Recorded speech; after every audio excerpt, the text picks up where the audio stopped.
दिल्ली की तपती दोपहरी में लाल किला सैलानियों से भरा रहता है, लेकिन जैसे ही सूरज यमुना के आंचल में छिपता है, इस विशाल किले का स्वरूप बदल जाता है।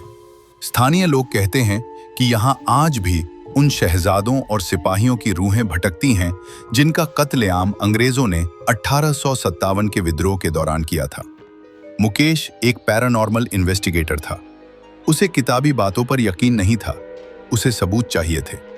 उसने सुना था कि लाल किले के खूनी दरवाजे और मुसम्मन बुर्ज के पास रात के सन्नाटे में अजीबो-गरीब आवाजें आती हैं। एक रात मुकेश ने सुरक्षा कर्मियों को चकमा देकर किले के प्रतिबंधित हिस्से में प्रवेश किया। उसके पास एक नाइट विजन कैमरा और एक EMF meter, electromagnetic field detector था। रात के 1 बजे बज रहे थे। किले के अंदर का तापमान अचानक गिर गया। मुकेश जब दीवाने खास की ओर बढ़ा तो उसके EMF मीटर की सुई पागलों की तरह नाचने लगी। वहां सन्नाटा इतना गहरा था कि उसे अपनी ही सांसें किसी और की आवाज जैसी लग रही थी। अचानक उसे दूर से पायल की झंकार सुनाई दी। छन छन छन छन। आर्यन ठिठक गया। कौन है वहां? उसने फुसफुसाकर पूछा। जवाब में सिर्फ हवा की एक ठंडी लहर आई, जिसमें चमेली के इत्र और सड़े हुए मांस की मिली-जुली गंध थी। जैसे ही वह रंग महल के पास पहुंचा, उसके कैमरे की स्क्रीन पर एक धुंधली आकृति उभरी। वह एक औरत थी जिसके कपड़े खून से सने थे और उसकी गर्दन एक तरफ झुकी हुई थी। वह हवा में तैरती हुई गायब हो गई। मुकेश का दिल जोर से धड़कने लगा। उसने भागने की कोशिश की, लेकिन उसे लगा जैसे जमीन ने उसके पैर जकड़ लिए हों।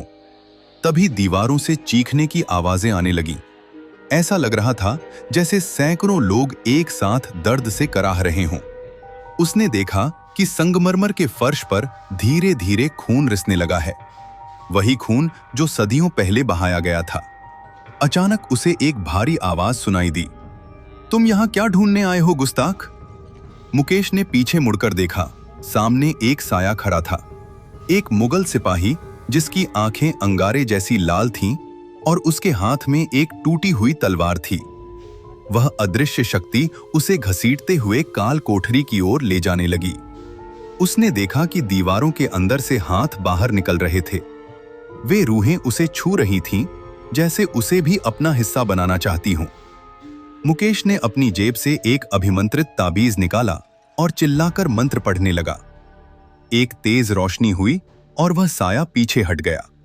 अगली सुबह सुरक्षा कर्मियों को मुकेश बेहोशी की हालत में किले के मुख्य द्वार के पास मिला। उसके शरीर पर उंगलियों के नीले निशान थे और उसके बाल पूरी तरह सफेद हो चुके थे। उस रात के बाद कभी किसी ऐतिहासिक इमारत की ओर मुड़कर नहीं देखा। आज भी अगर आप आधी रात को लाल किले के पास से गुजरें, तो आपको दीवारों से टकराती हुई तलवारों की आवाज और उन रूहों की सिसकियां सुनाई दे सकती हैं जो आज भी इंसाफ का इंतजार कर रही हैं। लाल किले के डरावने तथ्य। खूनी दरवाजा। यहां बहादुर शाह जफर के बेटों को सरेआम गोली मारी गई थी।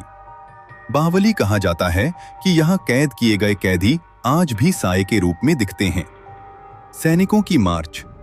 कई लोगों ने दावा किया है कि रात में यहां अदृश्य सैनिकों के मार्च करने की आवाज आती है। चेतावनी। यह कहानी काल्पनिक अनुभवों पर आधारित है।